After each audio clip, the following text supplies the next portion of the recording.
Hai Sobat Sport, pemirsa UB TV dimanapun Anda berada. Senang sekali saya Sekar bisa berjumpa lagi dengan Anda. Dimana lagi kalau bukan di program Sportholic yang tentunya seperti biasa akan membahas tentang olahraga. Nah, kalau di episode-episode sebelumnya kita sudah membahas macam-macam olahraga dan UKM yang ada di Universitas Brawijaya.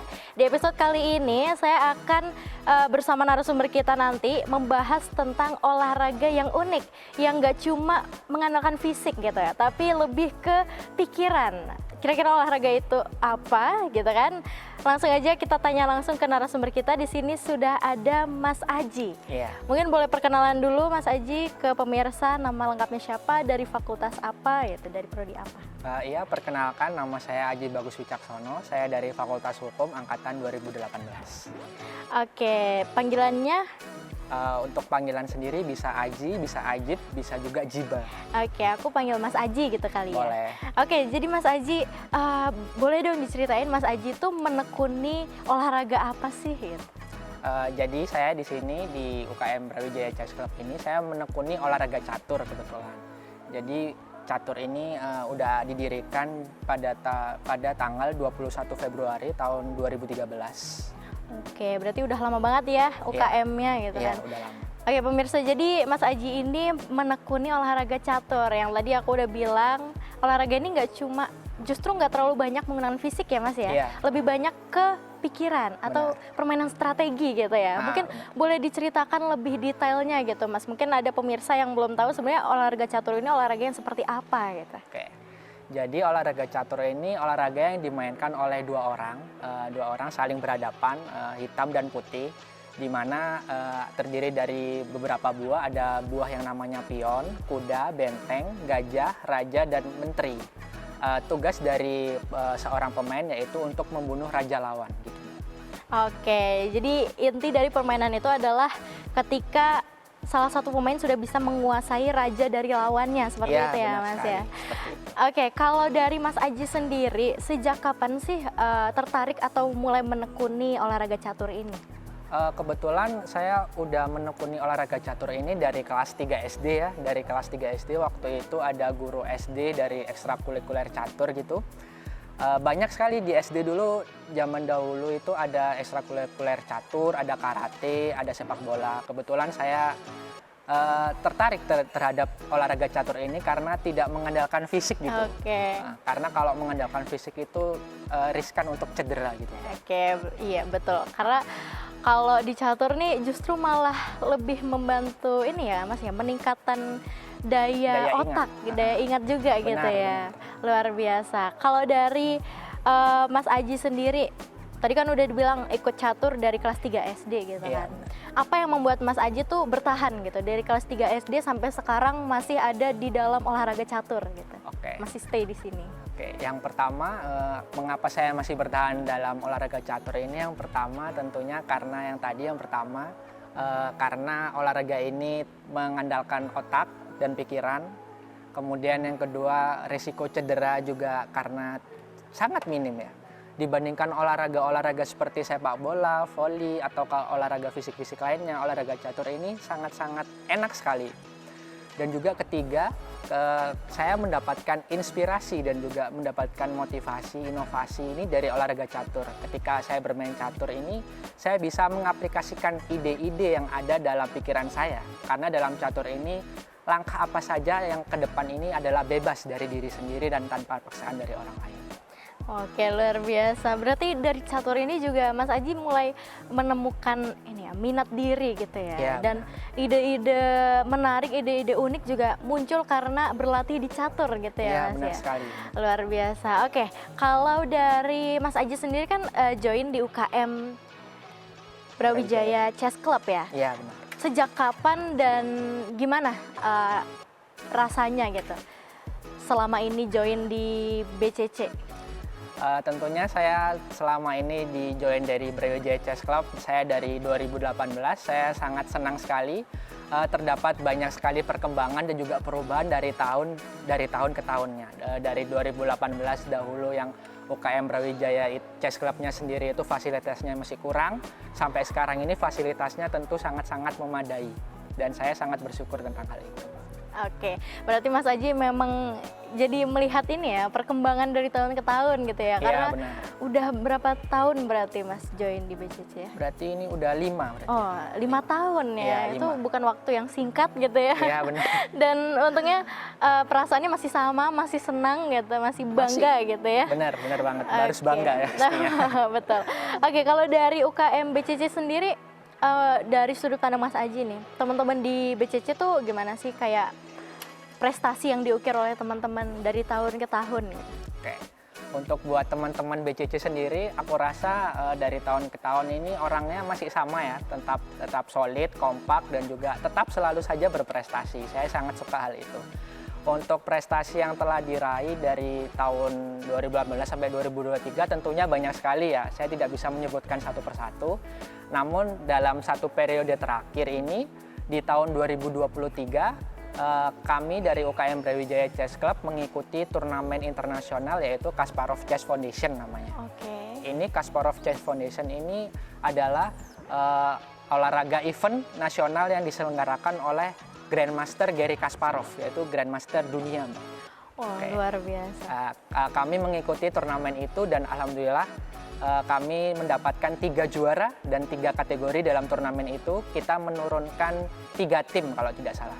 Dan kita mendapatkan juara 1 kategori under 2000 sampai 2200, kemudian juara 1 top Asia dan juga juara 1 unrated. Luar biasa, itu benar-benar prestasi yang sangat membanggakan ya, bukan sangat cuma membanggakan. UB tapi juga bahkan membanggakan Indonesia gitu Ya, Mas benar ya. sekali. Luar biasa. Kalau boleh tahu itu turnamennya dilaksanakan di mana dan kapan gitu? Itu turnamen internasional diselenggarakannya online ya lewat oke. aplikasi Turnelo atau Lichess kalau nggak salah waktu itu. Diikuti oleh 32 negara Mbak waktu itu. 32 negara dari berbagai universitas di seluruh dunia. Oke, luar biasa. Berarti itu memang turnamen untuk klub-klub catur universitas gitu ya? Ya, ada 170 universitas. Wow, luar biasa. Pemirsa, itu tadi obrolan singkat kita mengawali tentang catur dan juga tentang karir Mas Aji di olahraga catur gitu kan ya. Tentunya nanti akan kita lanjutkan lebih lanjut lagi, kita akan bahas lebih dalam, lebih detail lagi tentang mungkin UKM BCC dan juga prestasi dan pengalaman Mas Aji itu sendiri. Jangan kemana-mana, tetap di Sportholic.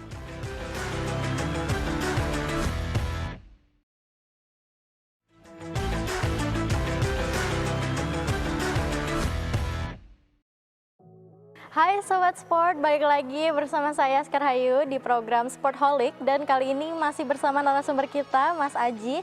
Yang tentunya kita akan ngelanjutin ya, ngebahas tentang olahraga catur, terutama yang ada di Universitas Brawijaya.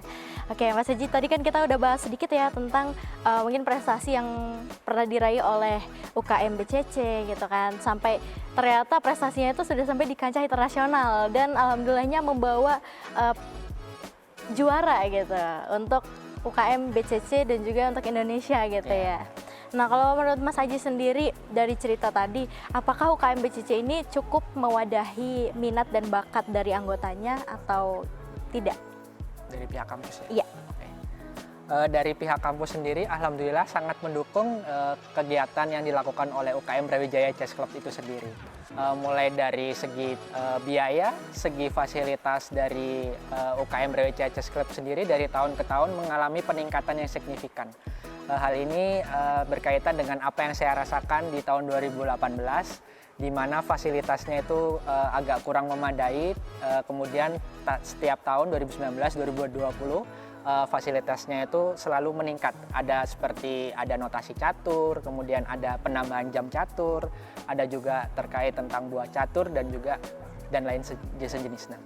Oke, berarti dari pihak kampus sendiri pun sangat mendukung gitu ya. Terbukti dengan adanya peningkatan mulai dari fasilitas yang dimiliki oleh UKM BCC gitu ya Mas ya. Oke, mungkin barusan nih pemirsa UBTV agak asing gitu dengan bahasa-bahasa yang barusan disampaikan oleh Mas Aji kayak tadi notasi catur dan lain sebagainya. Mungkin boleh dong Mas Aji jelaskan gitu ke pemirsa apa aja sih unsur-unsur yang ada di catur. Mungkin unsur dasar atau pentingnya yang harus ada dalam catur kayak gitu. Oke, dari catur sendiri kita bisa mengenal namanya ada namanya buah catur ya pemirsa. Buah catur ini terdiri dari adanya namanya pion. Pion ini kalau diibaratkan di kita ini sebagai prajurit ya. kemudian ada namanya perwira benteng, kemudian ada kuda, dan juga ada gajah. Kemudian ada menteri atau kita sebutnya ratu, dan juga ada namanya raja. Setiap buah ini memiliki nilai tersendiri dalam olahraga catur. Untuk pion sendiri ini memiliki nilai 1, kemudian benteng ini memiliki nilai 5, kemudian untuk kuda memiliki nilai 3, gajah 3, menteri atau ratu ini 9, kalau raja ini tidak terhingga, karena itu sangat bernilai. Kemudian dalam olahraga catur ini kita mengenal tadi namanya notasi ya Mbak ya. Oke. Di sini saya akan sedikit menjelaskan tentang notasi catur. Jadi dalam papan peraga catur ini yang ada di kotak 8 ini ya, catur ini kan terdiri dari 8 petak ya, 8 dikali ke 8, totalnya 64. Di petak paling kiri sendiri, di warna putih itu ada petak warna hitam, dan petak yang di sebelah kanan itu ada petak warna putih. Di petak sebelah kiri dari buah berwarna putih ini namanya adalah notasi A. A, kemudian sebelahnya B, C, D, E, F, G, H. Jadi akan ada 8 ya.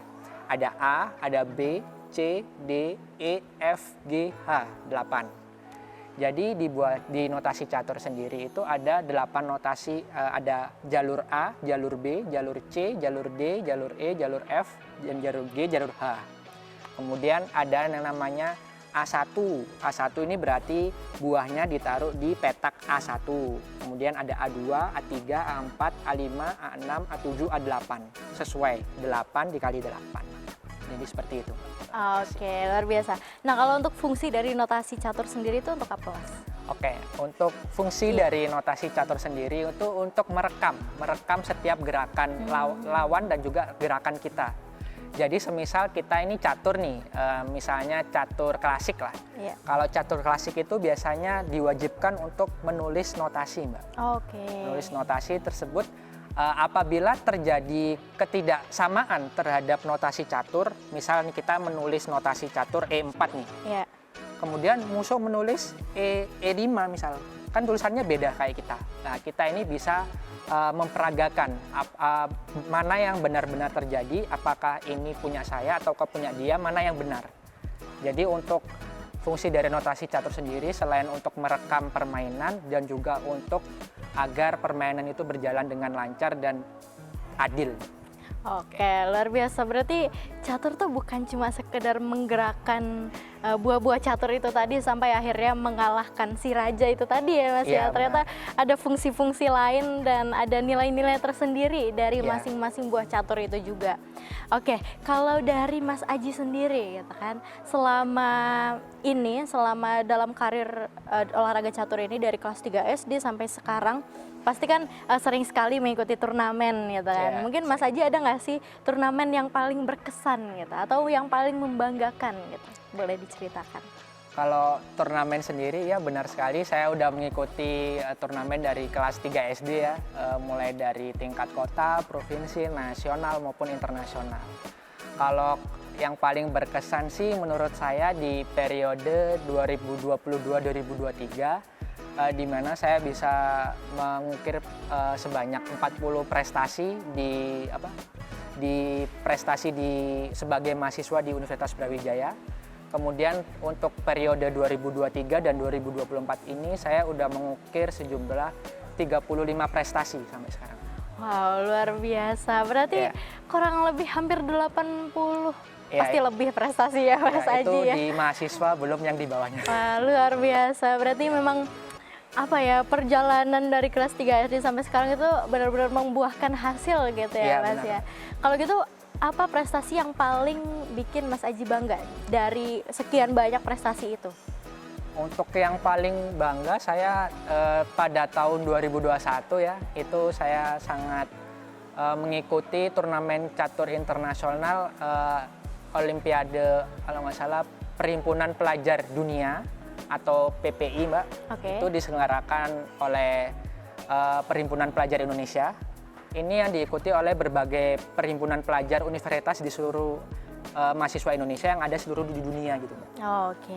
Kebetulan saya mengikuti turnamen catur dalam olahraga itu dan alhamdulillah saya meraih juara 1 di situ.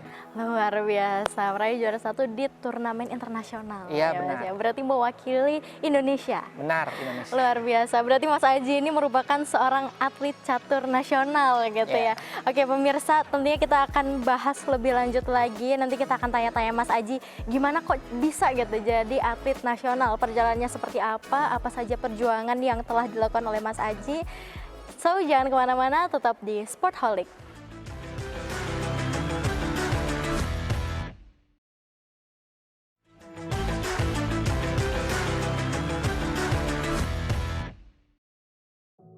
Hai Sobat Sport, terima kasih masih bersama kita di Sportholic. Bersama saya tentunya Sekar dan masih bersama narasumber kita yaitu Mas Aji yang akan bahas-bahas lagi tentang olahraga catur. Oke Mas, kalau tadi kita udah sempat sebutin ya, Mas Aji udah sempat cerita tentang ikut turnamen internasional sampai akhirnya mendapatkan juara 1 gitu kan. Mungkin aku di sini mau kulik-kulik lebih dalam lagi gitu. Boleh. Perjalanan Mas Aji dari awalnya mungkin dari atlet kota ya, Iya. atlet kota terus atlet provinsi sampai akhirnya bisa jadi atlet nasional dan ikut turnamen internasional gitu kan, mewakili Indonesia gitu sampai akhirnya membawa pulang juara 1 gitu. Gimana ceritanya? Mungkin boleh dimulai dari cerita gimana jadi atlet kota gitu. Oke, terima kasih atas Mbak Sekar. Untuk jadi atlet kota yang pertama, saya menekuni olahraga catur ini dari kelas 3 SD ya Mbak, kebetulan. Dari 3 SD ini saya mengikuti ekstrakuler catur. Kemudian ada pelatih ekstrakuler catur ini yang melihat bakat dan potensi saya dalam olahraga catur ini. Kemudian singkat cerita, selama ekskul selama 2 bulan di pelatih ini, saya kemudian diikutkan lomba Mbak, kejuaraan kota tahun 2000, kalau nggak salah 2008 ya teman-teman. 2008 ini saya baru pertama kali mengikuti kejuaraan kota di Kota Malang tentunya ya. Kemudian saya mengikuti kejuaraan kota, kebetulan alhamdulillah tiba-tiba juara 3 gitu. Yang sebelumnya saya hanya dilatih selama ekstrakurikuler 2 bulan, tiba-tiba selama 2 bulan itu saya bisa juara 3 di tingkat kota. Itu akhirnya beliau menyarankan bahwa kamu ini kayaknya punya potensi dan bakat gitu di olahraga catur ini. Akhirnya saya dan beliau, kalau nggak salah namanya Pak Aminullah Zakaria, kebetulan. Ini bapak dari Amelia Amanda. Kebetulan Amelia Amanda ini mahasiswa juga di UB. Anaknya Fakultas Ekonomi dan Bisnis gitu. Habis itu dari perjalanan dari kota, kemudian saya dikirim ke provinsi kan. Di provinsi namanya Kejurprov. Di Kejurprov tahun 2008 ini saya pertama kali mengikuti itu dan saya karena pertama kali saya gagal itu peringkat 31, saya ingat banget. Oh iya. Peringkat 31, akhirnya oke lah nggak apa-apa. Saya disemangati oleh pelatih saya, Pak Amin, kamu bisa berlatih lagi, lebih giat lagi gitu. Kedepannya mungkin kamu bisa meraih juara. Gitu. Kemudian seleksi lagi Mbak, tahun 2009 di kejuaraan kota ya. Kejuaraan kota alhamdulillah saya dapat peringkat 1 ternyata di tahun 2009. Kemudian akhirnya 2009 karena juara 1, kalau di kota itu juara 1 sampai 3 itu gratis untuk berangkat ke provinsi. Oh, dibiayai. Iya, dibiayain benar. Oke, 2009 ini alhamdulillah akhirnya saya mendapatkan juara, yaitu juara 3 kebetulan, alhamdulillah di provinsi ini. Ya. Kemudian tahun 2010 saya ikut lagi kejuaraan kota. Saya mendapat juara 1 di kejuaraan kota.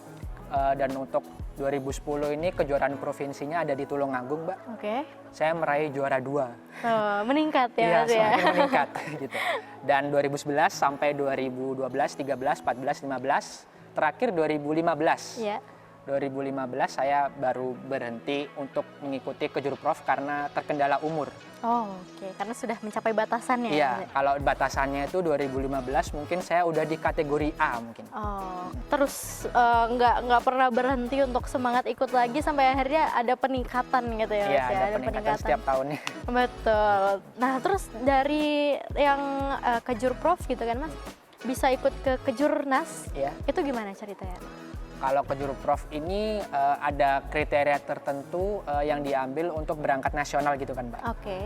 Kebetulan yang kejuaraan provinsi ini dari pihak Provinsi Jawa Timur sendiri, kalau zaman dahulu itu iya, memberangkatkan sekitar hanya 1 atlet saja. Oh, 1 atlet aja. Jadi kayak juara 1 itu baru dikirim ke tingkat nasional gitu. Jadi kalau juara 2 dan 3 itu biaya mandiri sampai peringkat 6. Oke. Karena waktu itu biayanya cukup lumayan dan saya baru pertama kali ikut, akhirnya saya mengurungkan niat buat ikut ke Jurnas waktu tahun 2009.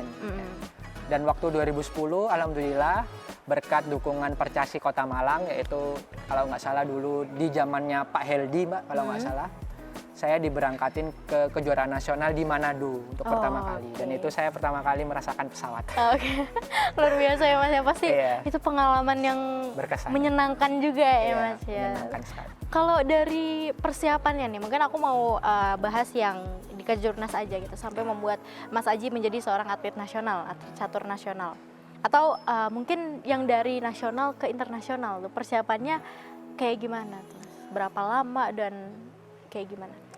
Untuk persiapan turnamen nasional dan internasional sendiri, tentunya kita harus menyiapkan strategi dan juga fisik dan juga mental ya tentunya terhadap diri kita sendiri. Kemudian untuk turnamen nasional yang saya hadapi itu saya mengikuti latihan catur via online di chess, Mbak, namanya. Dan juga chess.com biasanya belajar sendiri atau lewat YouTube. Lewat YouTube ini dari berbagai macam streamer catur online seperti Hikaru Nakamura ataupun Magnus Carlsen dan lain sebagainya. Berarti latihannya selain bersama pelatih gitu kan, itu juga latihan mandiri gitu. Benar ya Mas ya, dari fitur-fitur online yang ada di internet gitu ya. Benar. Kalau terakhir mungkin Mas, privilege yang Mas Aji rasakan selama berkecimpung di dunia olahraga catur ini apa? Untuk privilege sendiri yang pertama tentunya uang saku, Mbak. Kalau yang pertama tentunya teman-teman atlet pasti tahu ya, kalau misalnya kita berangkat ke suatu kejuaraan, kita tentunya akan mendapatkan uang saku, Mbak. Terus kemudian privilege yang kedua, kita bisa berlibur secara gratis gitu, Mbak. Kebetulan saya udah lama banget mengikuti ke Juruprof kan, jadi saya udah hafal lah seluk-beluk Jawa Timur, mulai dari Pacitan sampai Banyuwangi, saya udah keliling banyak banget itu. Traveling ya Mas? Iya, itu travelingnya gratis lagi, kan dibiayain oleh kota tadi. Ya. Kemudian yang ketiga, untuk transportasi juga tentunya gratis, semua dibiayain oleh provinsi, kota maupun pemerintah. Gitu. Luar biasa. Mungkin Mas Aji boleh kasih 1 kata untuk olahraga catur, silakan. 1 kata? Iya. 1 kata berarti catur istimewa. Istimewa. Terima kasih banyak Mas Aji yang sudah menyempatkan waktunya untuk datang ke Sportholic dan berbagi cerita bersama dengan pemirsa UBTV. Sobat Sport, itu tadi obrolan kita tentang olahraga catur yang dimiliki oleh Mas Aji selama bertahun-tahun berkecimpung di dunia olahraga catur. Semoga cerita tadi bisa menginspirasi Sobat Sport di rumah dan bisa membangun semangat Sobat Sport untuk mungkin bergabung ke dunia catur atau lain sebagainya. Untuk itu terima kasih, saya Sekar Hayu dan Mas Aji pamit undur diri. Sampai jumpa di episode selanjutnya. Bye.